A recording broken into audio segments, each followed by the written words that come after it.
Hey everybody, it's Peter, and in this video we're going to talk about comfort and versatility. If you are new to motorcycling or you're returning to motorcycling and you're not exactly sure which style of bike you should look for or some benefits of different styles, the one thing you should look for in my mind is comfort and versatility, and these two bikes offer that better than anything else. Because why do you want to go ride? Well, you want to have some fun, you want to go twisting down corners and doing all that kind of stuff. You want to have something safe with good brakes, you want to have all kinds of fun, but you also want to make sure that you are comfortable doing that. So sometimes when you lean to a sport bike, you can lean too far to a race bike and have more power and maybe a less comfortable riding position than you're used to.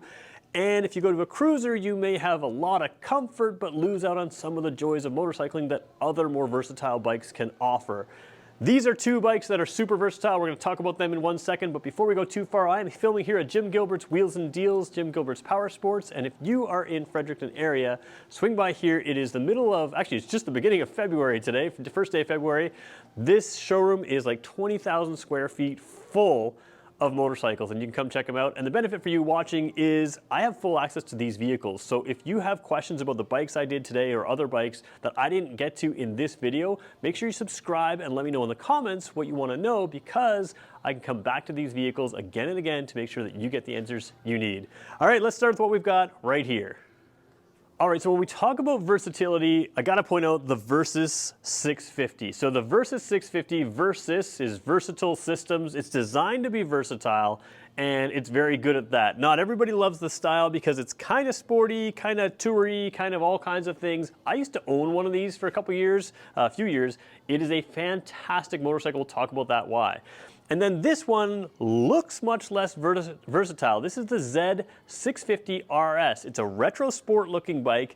It appeals to people who like more of a traditional motorcycle look, but it is just as versatile with a couple accessories that you could add on to it. So both of these bikes are also fairly sporty to drive, and I'm talking street sport. And if you think about it, like, there's a reason that Indy cars and F1 cars don't race down the road, but things like Porsches and other, Mustang GTs, why they do go down the road is you need a certain level of comfort on the suspension and drivability to make a bike a sort of long-term road trip bike, the same way you would have a car. That's why race cars aren't on the road, but on motorcycles, the sportiest motorcycles are really just race bikes for the road, and in my opinion, they're a blast to drive, but they'll take away some of the joy because you're not going to do a 7-hour trip on them, at least not as comfortably as with something like this. So both of these bikes share an engine, 650cc.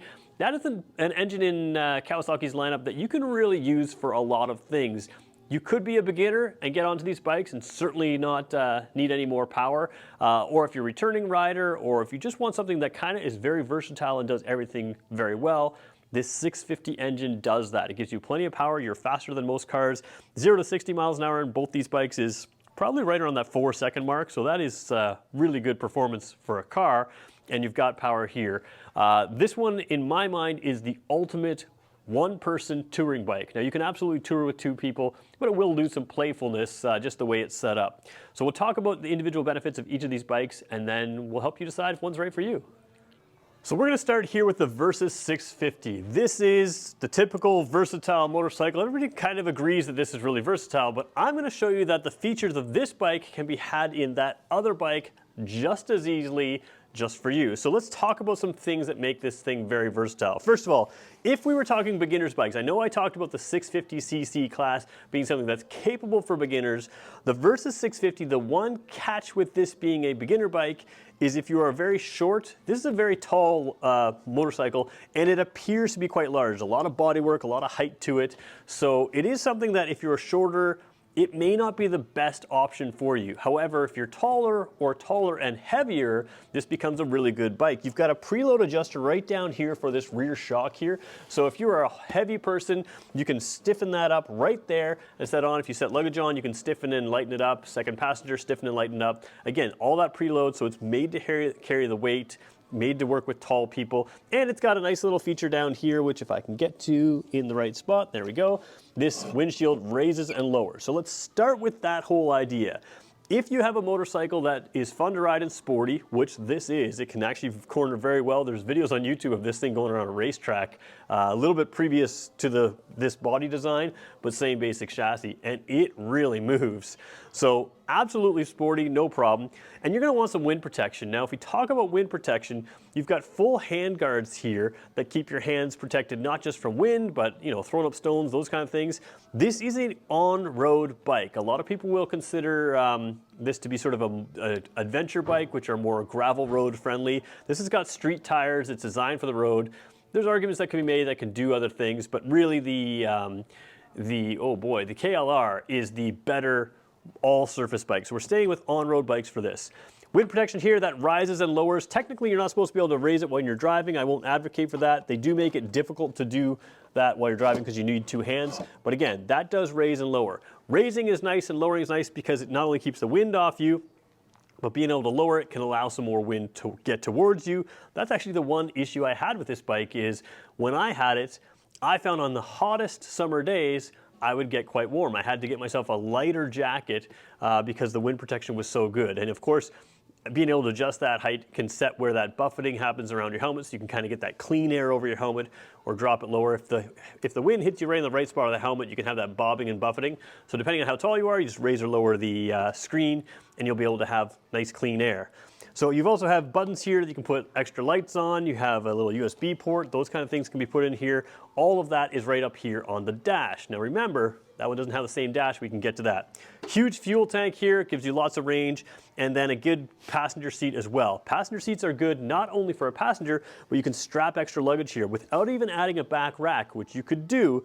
You have these two handholds right here, and you have an area here where you can strap things down in addition to your 56 liters, I believe, or 28 liters per side, 28 or so liters per side in these hard bags. Let's show you in one take how these bags work. So this may or may not work very well for me.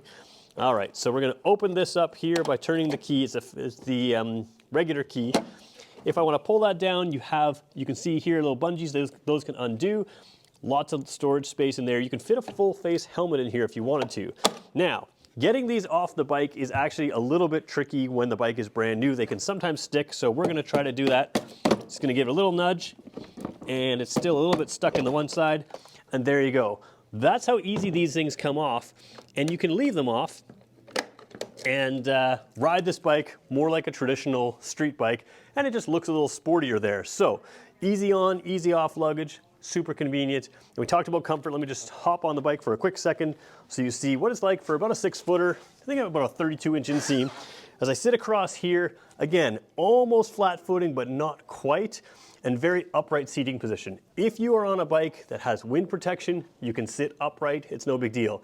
If you have no wind protection, you want a slight forward lean because the wind will take care of you, but you don't have any weight on your wrists, and that really matters. So this one's very, very good for that. So overall seating position, comfort, versatility, you've got it right here.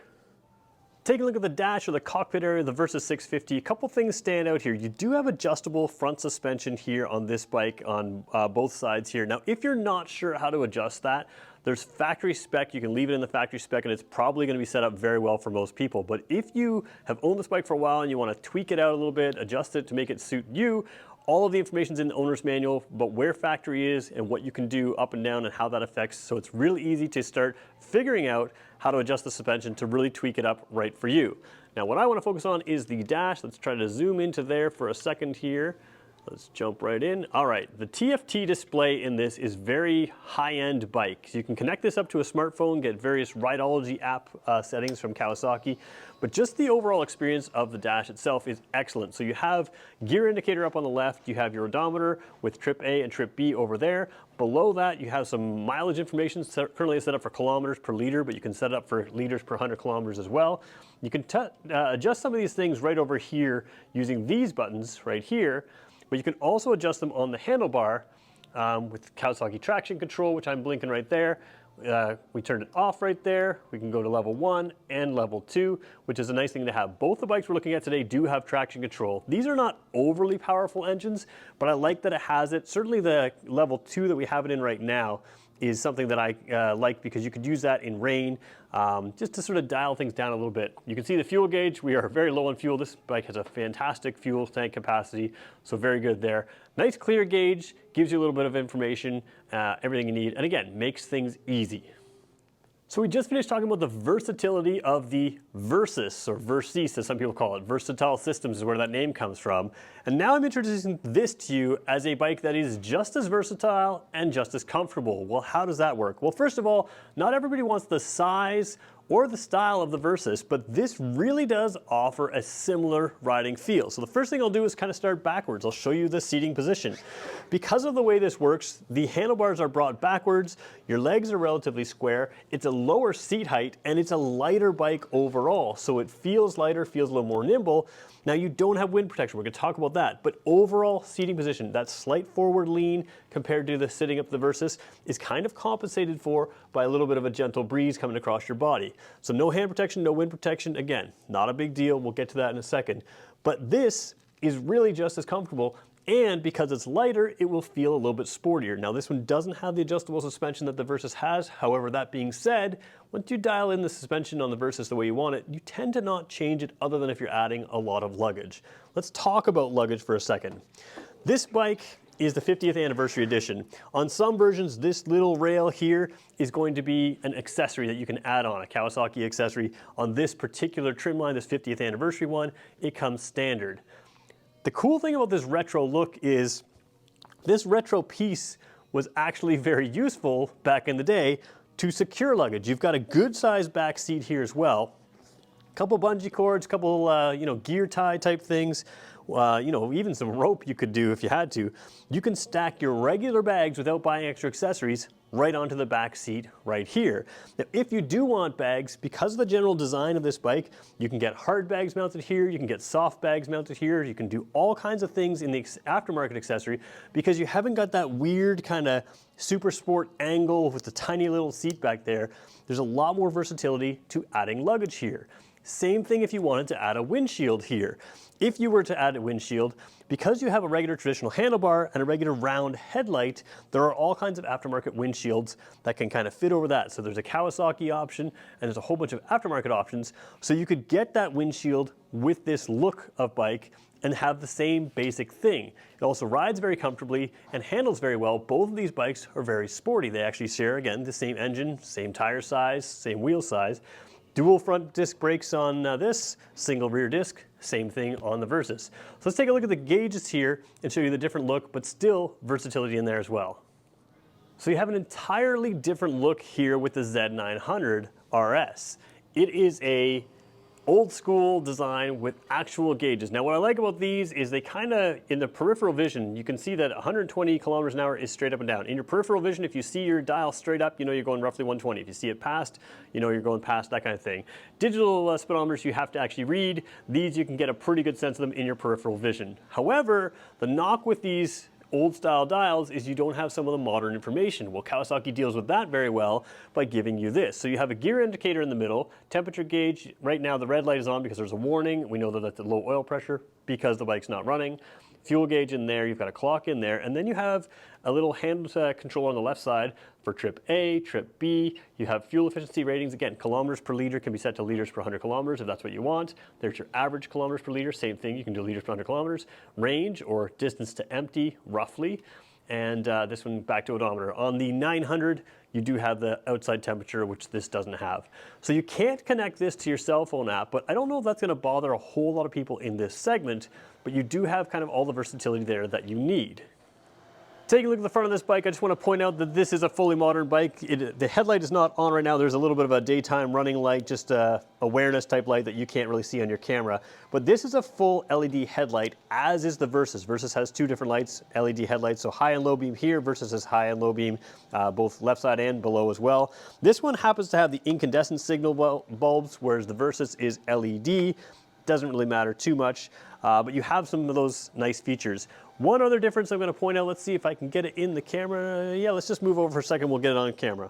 Both the Versys and this Z900RS have adjustable clutch lever and brake lever. So you can pull it out, you can spin this around and change sort of where you want it placed, which means if you have large hands or small hands, you can easily fit your hands on this. Now, one thing that this bike has, it has the slipper and assist clutch.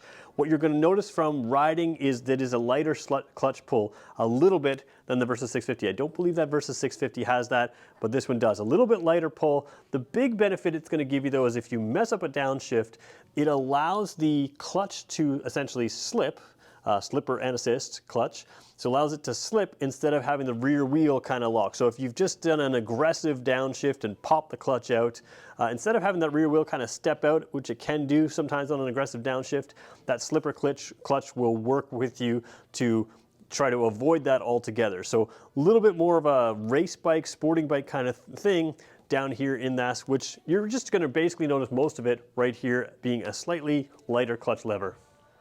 So if either of these bikes have intrigued you at all, I've done complete reviews and several other videos on both of them, a little more in-depth on the individual features of each bike. But really the point of this video is helping you decide what kind of bike you should look for in a crowded place where they all look a little different, but what features do they offer?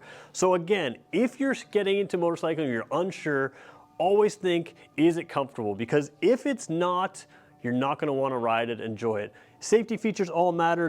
Both these bikes come with ABS brakes, front and rear. They both have traction control, with multiple settings, which is good. I really like having a gear position indicator. I think it's just really helpful to know exactly what gear you're in, especially as you're, paying attention to the road instead of having to pay attention to the bike. Both these bikes make a nice sound. They're not known for their sound, but they have a nice sound, which is part of the enjoyment as well. And that 650 engine is something that's very good for newer riders, but certainly has plenty of power to keep you satisfied for a very long time. So a motorcycle can be a big decision. Getting into the right one and the right one first is usually the least expensive option. Sometimes buying a little bit cheaper bike and realizing it's not right for you, then having to go buy another bike later ends up being the more expensive option. If it was me and I was guiding people towards something that is comfortable, versatile, something you can do all kinds of motorcycling on, or at least all kinds of on-road motorcycling, these are two great options. So what about you? Is there other bikes in the Kawasaki lineup that you think I should include as sort of like entry-level, do-it-all type bikes? Obviously the Ninja 400, Z400 are two bikes that I really encourage new riders to try out. They are a lot of fun, they've got lots of speed, and you also have the benefit of that really lightweight chassis, which just gives you a ride that you can't get in a bigger bike. So there's lots of options here. Let me know your thoughts, and we'll catch you again in the next one.